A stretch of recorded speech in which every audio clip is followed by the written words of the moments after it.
안녕하세요. 주식조아입니다. 예, 이번 영상에서는 지난번 영상에서 제가 이동평균선에 대해서 개념에 대해서 말씀을 드렸는데요. 그 개념에 대해서 말씀드렸던 것을 바탕으로, 예, 실제 회사의 차트에서 그런 이동평균선에 대해서 설명드렸던 개념들을 어떻게 적용하는지 조금 더 말씀을 드려가지고 그런 개념들을 이해하기 쉽게 그렇게 한번 예를 들어서 설명해 보고자 합니다. 사실 저 같은 경우는 현재 주식 투자를 하면서 이동평균선이나 이런 것들을 보지는 않습니다. 뭐 회사의 기업의 가치를 보고 그런 식의 투자를 많이 하기 때문에요. 아마 제가 주식 투자를 10년 전에 시작해서 한 2, 3년 정도 동안에 이런 기술적 분석에 많이 매료가 돼가지고 책도 많이 보고 그랬던 부분들인데요. 그래서 아마 제가 이제 2년, 3년 정도 동안 주식 초보 시절에 2년, 3년 정도 동안에 많이 공부를 했었고, 그리고 그 이후에 한 4년, 5년 차까지는 차트 같은 것들을 많이 분석을 하고 봤었는데요.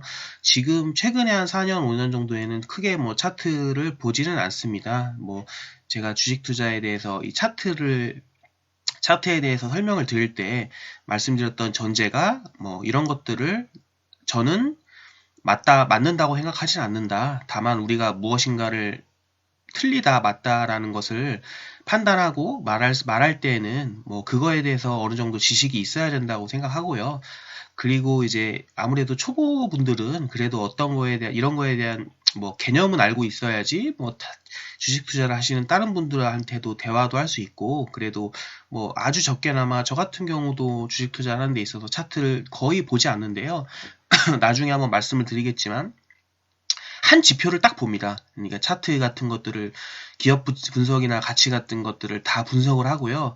그 매수나 매도를 그러니까 엄밀히 말하면 매수나 매도를 그 분할로 들어가는 시점 정도를 파악하기 위해서 한 가지 지표를 보는데요. 이제 그 지표는 어떻게 보면은 기술적 분석이라기보다는 이제 사람의 심리나 이런 것들과 연동되어 있기 때문에 보기 때문에 이제 그런 지표 한 가지만 보고요. 실제로는 저는 뭐 차트나 활용을 하고 있지 않습니다. 그러니까 이제 어차피 이게 블로그를 통해서 대부분 유튜브에 오셨을 것 같은데, 제 블로그에서도 말씀드렸듯이 저는 이제 가치 투자를 지향하는 사람이고, 이제 가치 투자를 지향하는 사람이기 때문에 뭐 이런 차트 이야기는 어떻게 보면은 좀 신빙성이 떨어지고 많이 틀릴 수가 있죠. 그래서 이제 그냥 개념 정도가 이렇고 이렇다는 것만 보시고 해주시면 될 것 같습니다. 예, 먼저 이렇게 이 제가 이제 이 차트를 설명드릴 때 항상 네이버로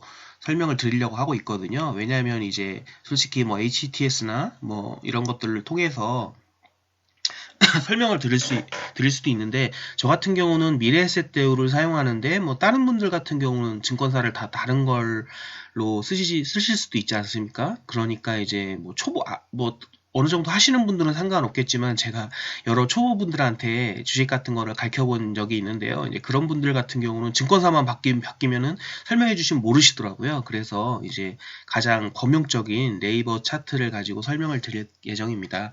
여기 네이버 차트에 이제 삼성전자를 그래서 이게 차트의 항목에 들어가시면 이렇게 뭐 세팅이 나올 겁니다. 기본 세팅이 어떻게 돼 있는지 잘 몰라서 뭐 이렇게 나오시는 분들도 있을 겁니다. 이렇게 공시, 외인 지분 이렇게 해가지고 이렇게 뭐 외인 지분이랑 이게 밑에 외인 지분도 같이 포함되는 경우도 있고요. 뭐 근데 지금은 현재는 이제 좀 간략하게 보기 위해서 이 항목은 비체크를 해서 이렇게 보겠습니다. 그리고 이제 이거는 제가 지난번 처음 영상에서 말씀드렸던 캔들 차트에 의해서 이렇게 표현이 되어 있는데요.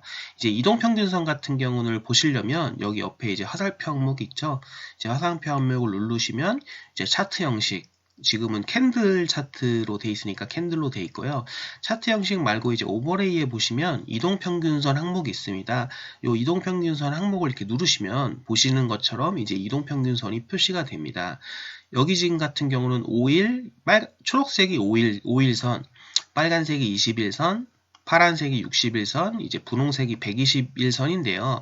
이런 경우 같은 경우도 나는 21선이 아니라 11선을 보고 싶다라고 하시면 여기 설정을 누르시면 여기 예를 들어서 21선을 10으로 고치시면 고치시면 이렇게 돌아가는 10으로 바뀌는 것을 알 수 있습니다. 그래서 요거는 이제 본인이 뭐 하나 좋은 맞는 거를 찾으셔가지고 이제 하실 수도 있죠. 근데 저는 이제 지난번 영상에서 처음 말씀드린 게 5일선, 21선, 이제 60일선, 120일선이기 때문에 이렇게 놓고 한번 말씀을 드려보도록 하겠습니다.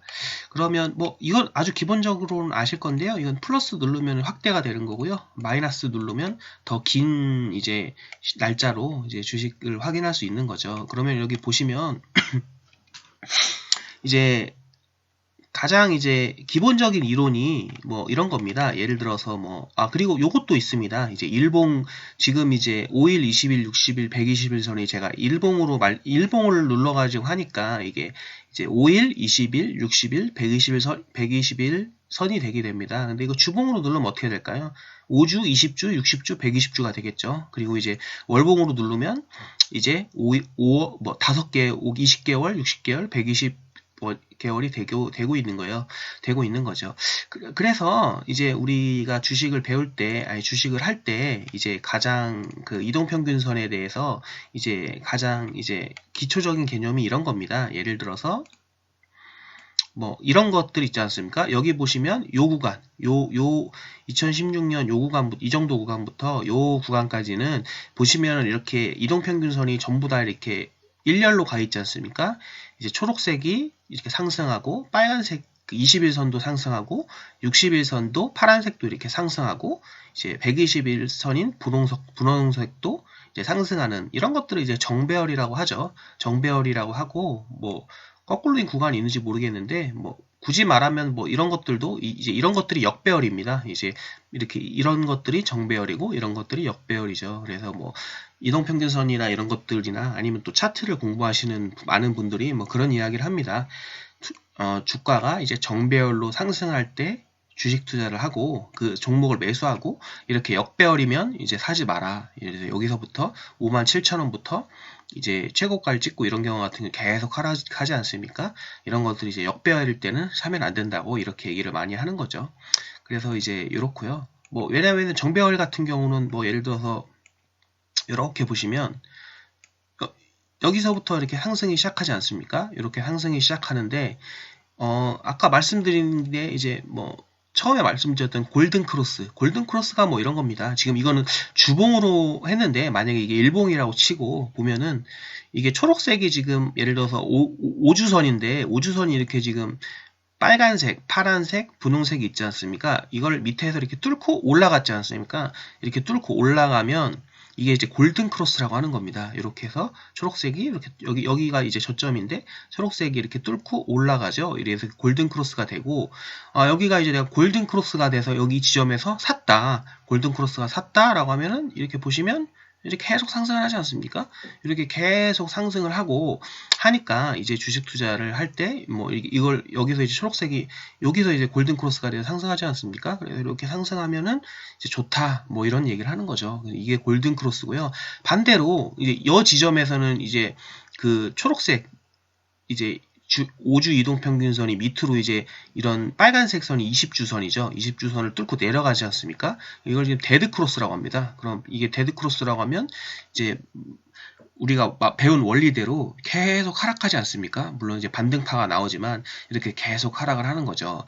그러면은 이제 또 아까 말씀드린 것 중에 이제 이렇게 상승하는 차트일 경우에는 여기는 이 지금 5주선이죠. 이제 초록색 5주선 같은 경우는 이렇게 거의 캔들 차트 주가와 거의 비슷하게 움직이는데 과연 우리가 이런 흐름에서 주식을 본다고 했을 때 여기 보십시오. 여기 보시면 이렇게 상승하다가 요 구간에서 보면 하락을 하지 않습니까? 근데 이 하락을 할 때 보시면 이 빨간색이 20주선인데 20주선을 맞고 다시 이렇게 상승을 시작하지 않습니까?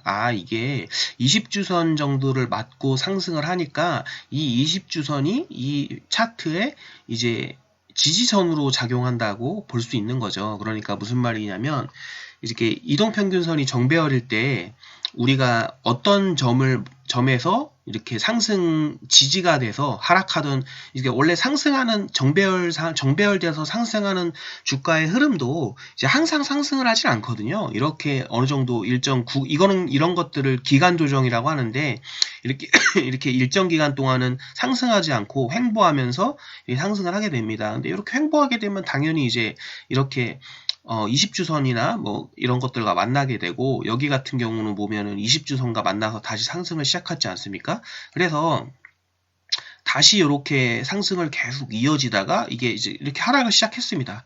여기서 이제 하락을 시작했는데, 그럼 이게 어디까지 하락을 할 거냐라고 해서 봤는데, 여기 예를 들어서 이렇게 이 빨간 선이 이렇게 닿는 겁니다. 그러면은 우리가 이제 전의 경험으로 봤을 때 이제 이 빨간 선에 닿으면 상승을 했기 때문에 여기 닿았으니까 이제 여기 닿고 상승을 하지 않겠느냐라고 해서 여기를 사면은 이제 보시면 이렇게 상승을 하는 거죠. 근데 뭐 이것도 뭐 어떻게 보면 맞았다고 볼 수도 있고 틀렸다고 볼 수 있는 게요. 왜냐면은 뭐 여기서 사서 여기서 팔면 뭐 이득이었겠지만 여기서 팔고 또 이렇게 하락하지 않습니까? 그러니까 이게 뭐 글쎄요. 뭐 이게 뭐 보유기간을 짧게 할고 가면은 무슨 의미가 있겠지만 이제 그렇지 않은 경우에는 이제 뭐 별 의미가 없죠. 그리고 이제 하락하는 구간을 보겠습니다. 여기 보시면 이제 이게 지금 여기서부터 이제 맞고 하락을 하는데요. 여기서 이제 이렇게 하락을 할 때 뭐 이 부분 같은 게 이제 빨간색이 이제 원래는 지지로 작용했죠. 상승할 때는. 근데 이렇게 하락을 할 때는 이제 빨간색 20주선이 이제 뭐라고 하죠? 저항으로 작용합니다. 물론 이제 이 부분 같은 경우는 이제 빨간색 선을 뚫고 한번 올라갔다가 내려오지만, 이제 그 이후로는 이 부분 같은 경우, 그리고 뭐 이 부분 같은 경우가 이제 저항으로 작용한다. 근데 이게 보시면 여기부터 안 맞지 않습니까? 이렇게 뚫고 또 올라가지 않습니까? 그래서 이런 것들은 뭐 좀 애매합니다. 제가 보기에는 이게 뭐 어느 기간을 잡느냐에 따라 그게 맞았다 틀렸다 이런 것들이 좀 달라지니까요. 그러면 예를 들어서 지금은 어떠냐? 한번 보겠습니다. 이제 예를 들어서 굳이 이제 해석을 한다면 이제 지금 이제 주봉으로 봤을 때는 이게 지금 현재 차트이지 않습니까? 현재 차트인데 여기 보시면 이제 초록색인 이제 이동평균선이 이렇게 내려갔다가 이제 이렇게 빨간색이랑 파란색 선이 만나서 만나는 요 구간을 뚫고 올라갔지 않습니까? 이게 이제 골든 크로스인 거죠. 이제 골든 크로스고, 이제 이동평균선에서 또 좋게 보는 신호 중에 하나가 이렇게 이런 이동평균선들이 이렇게 모였다가 이렇게 올라가는 이런 것들을 좀 좋아합니다. 왜냐면은 이제 이런 거 같은 경우도 이렇게 주가가 이렇게 내려가다가 이제 횡보를 하지 않습니까? 그러니까 한 2017년 7월부터 2019년 한 2월 초까지 한 2, 3년의 기간 동안 이렇게는 쭉 솔직히 하락 추세였는데, 2019년 2월이나 2019년 7월 요 기간에 보면은 이렇게 뭐 하락과 상승을 반복하지만 이 정도는 횡보라고 볼 수 있거든요. 근데 이렇게 횡보를 하다가 이렇게 보면은 이제 뚫고 이제 올라갔죠. 그럼 이런 걸 어떻게 해석하냐면, 그냥 한마디로 그렇게 보통 쉽게 해석하면 이렇게 횡보하는 기간 동안에 이제 힘이 빈축되는 거죠. 특히 이렇게 횡보하게 되면 이렇게 빨간색 이런 이동평균선이 모였다가, 어떤 개념을 많이 이야기를 하냐면 이렇게 모였다가 이제 힘이 응축이 됐습니다. 힘이 응축이 됐는데 그 이후에 상승을 하던 하락을 하던 이제 그 모였던 힘을 분출하기 위해서 상승하면 크게 상승을 하고 하락을 하면 하락을 크게 한다. 이런 개념들이 좀 있습니다. 이제 뭐 그런가 보다 하시고 알고 계시면 되고요. 그래서 이제 뭐 이동평균선이나 이런 거 관점에서 봤을 때는 이렇게 힘을 비축을 했다가 이렇게 초록색으로 상승을, 또 이제 골든 크로스 이런 것들이 발생을 해서 이제 올라가기 때문에 좋은 시그널로 보는 거죠. 이런 것들은. 그래서 뭐 기업 가치나 이런 것들이 좋다고 한다면 지금 같은 경우 삼성전자는 매수해야 할 수도 있다라고 볼 수도 있다는 거죠. 예를 들어서 뭐 그 전에도 한번 보겠습니다. 이렇게 보시면은 뭐 이게 뭐 어떻게 보면 이런 게 횡보죠. 하락이라고 볼 수 있지만, 예를 들어 이런 구간 같은 경우도 횡보를 한 다음에, 예를 들어서 지금 너무 길게 봐서 그렇지, 이렇게 많이 봐서 그렇지만 뭐 보기에 따라서는 이런 것도 하락이라고 볼 수 있지만 이런 것도 이제 횡보라고 볼 수가 있거든요. 이렇게 뭐 차트에 따라서 보기도 힘들지만, 여기서 뭐 한 요런 데서 주가가 여기서 이제 이만큼 여기까지 이렇게 상승을 했다가 거의 뭐 5년, 6년의 기간 동안 삼성전자가 횡보를 했죠. 이제 이런 횡보가 있은 이후에는 이렇게 많이 올라가지 않습니까? 이렇게 올라가는 것처럼 이제 뭐 이런 것도 이렇게 보는 거죠. 이렇게 하락을 했다가 이제 횡보가 이어지다가 이제 물론 이제 앞에 거보다는 되게 짧은데 이렇게 횡보가 이어지다가 이렇게 올라갈 때는 이런 것처럼 이제 큰 상승이 나올 수 있다. 뭐 이런 겁니다. 뭐 이런 것들로 한번 이렇게 해서 제가 이동평균선에 대해서 한번 설명을 드렸고요.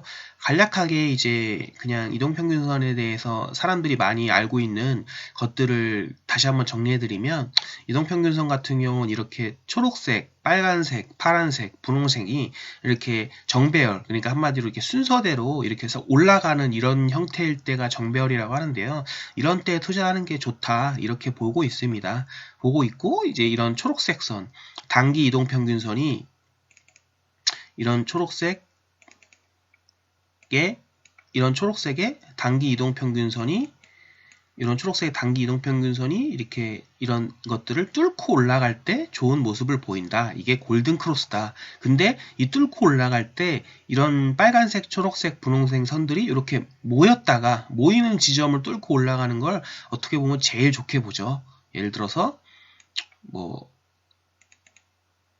이렇게 모이지 않습니까? 모였다 뚫고 올라가는 것을 제일 좋게 봅니다. 네, 그렇게 해서 이렇게 대략적으로 이동평균선에 대해서 설명을 드렸고요. 혹시라도 뭐 더 궁금하신 사항이나 보충 설명이 필요하신 부분은 뭐 댓글창에 남겨주시면 설명을 할 수 있도록 하겠습니다. 예, 이상입니다.